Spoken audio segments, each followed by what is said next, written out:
नमस्कार। दिव्य योग आश्रम की तरफ से आपका हार्दिक स्वागत है। आज हम श्री विद्या के बारे में चर्चा करेंगे और यह जानने की कोशिश करेंगे कि समस्त प्रकार के भौतिक सुख की प्राप्ति के लिए श्री विद्या का प्रयोग क्यों किया जाता है। श्री विद्या, जिसे राजराजेश्वरी या त्रिपुर सुंदरी के नाम से भी जाना जाता है, श्री विद्या उच्च कोटि की सर्वोच्च साधना मानी जाती है, जो मनुष्य को भौतिक सुख, भोग व समस्त मनोकामनाओं की पूर्ति करते हुए धर्म, अर्थ, काम, मोक्ष भी प्रदान करती है। श्री विद्या मंत्र की विशेष बात यह है कि मनुष्य की जाने अनजाने किए गए बुरे कर्म को नष्ट करके सफलता प्रदान करती है। यह एक ऐसी साधना मानी जाती है जो मनुष्य के पूरे जीवन को संतुलित बनाती है।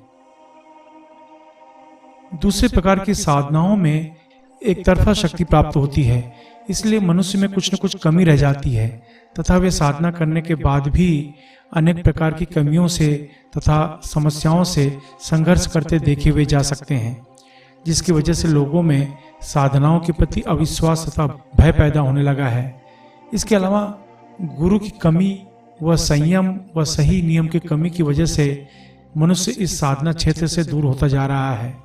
किंतु श्री विद्या साधना की सबसे बड़ी खासियत यह है कि यह अत्यंत सरल, सहज व शीघ्र फलदायी मानी जाती है। सामान्य मनुष्य अपने जीवन में बिना किसी भारी फेर बदल के सामान्य गृहस्थ जीवन जीते हुए भी सरलता पूर्वक इस श्री विद्या मंत्र का लाभ उठा सकता है। श्री विद्या मंत्र मनुष्य जीवन के प्रत्येक क्षेत्र में, जैसे धन धान्य, सुख समृद्धि, विजय प्राप्ति, विद्या प्राप्ति, बुद्धि, यश, कीर्ति, रोजगार, संतान, साधना तथा सिद्धि व समस्त प्रकार के भोग व मोक्ष की प्राप्ति में पूर्ण सफलता प्रदान करती है। यह मंत्र मनुष्य के प्रत्येक क्षेत्र में उन्नति प्रदान करता है। इस कलयुग में श्री विद्या ही शक्ति के समस्त रूपों में धन, समृद्धि, सत्ता, बुद्धि, शक्ति, सफलता और भौतिक व आर्थिक समृद्धि के साथ ही मोक्ष प्राप्ति का कारण भी रही है। इस कलयुग में श्री विद्या ही शक्ति के समस्त रूपों में धन, समृद्धि, सत्ता, बुद्धि, शक्ति, सफलता, भौतिक व आर्थिक समृद्धि और मोक्ष प्राप्ति का कारण रही है। मनुष्य के जीवन में सुख दुख का चक्र तो हमेशा चलता ही रहेगा, लेकिन श्री विद्या के उपासक की आत्मा व मन इतने शक्तिशाली हो जाते हैं कि उन्हें ऐसे कर्म करने ही नहीं पड़ते जिससे कि उन्हें दुख उठाना पड़े। फिर भी पूर्व जन्म के संस्कार, कर्म की वजह से या पूर्व जन्म के कर्मों की वजह से जीवन में कोई दुख, संघर्ष का समय आता भी है, तो श्री विद्या उपासक उन सभी विपरीत परिस्थितियों का सामना करके आसानी से मुक्त हो जाता है। वो अपनी सभी समस्याओं व दुखों को नष्ट करने में स्वयं सक्षम हो जाता है। अब जानते हैं इस श्री विद्या के गुप्त मंत्र का उपयोग कैसे करें। ढीले ढाले वस्त्र पहनकर किसी भी लाल आसन पर बैठ जाएं। कुछ लोग जमीन पर बैठ नहीं सकते हैं, इसलिए वे किसी कुर्सी पर या सोफा पर लाल कपड़ा बिछाकर बैठ सकते हैं।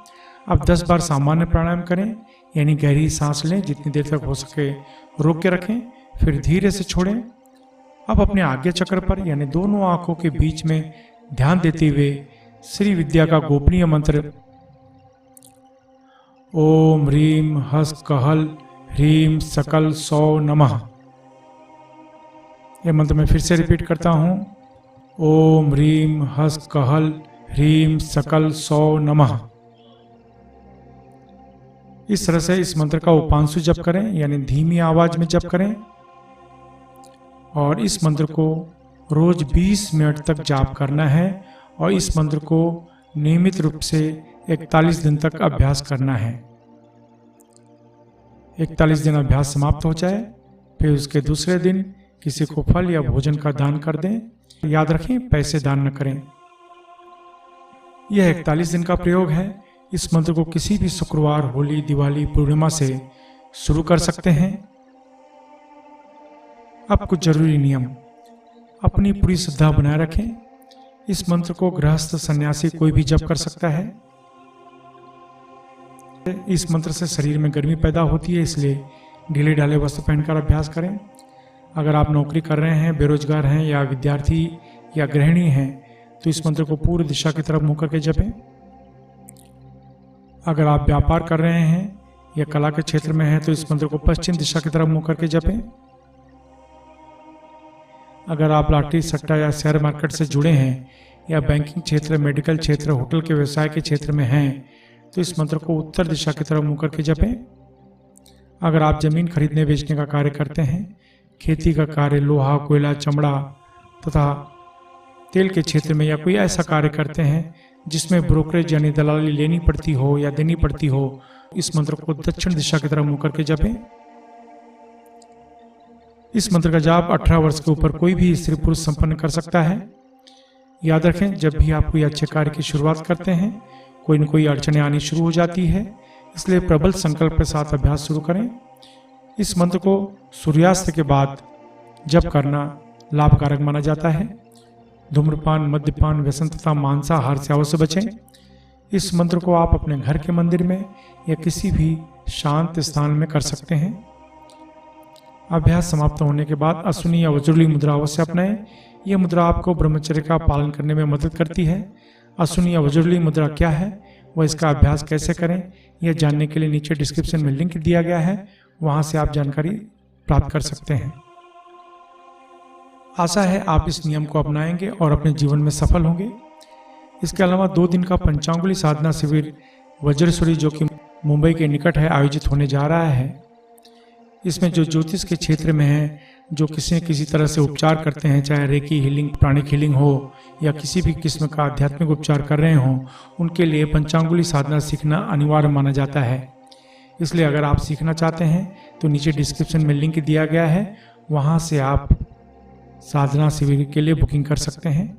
इसके अलावा जो चैरिटेबल ट्रस्ट, संस्था या योगा केंद्र चला रहे हैं, वे अपने ग्रुप में निःशुल्क कुंडलिनी ध्यान का आयोजन करवा सकते हैं। आप अपने जीवन में हमेशा तरक्की करें, इसी शुभकामना के साथ धन्यवाद।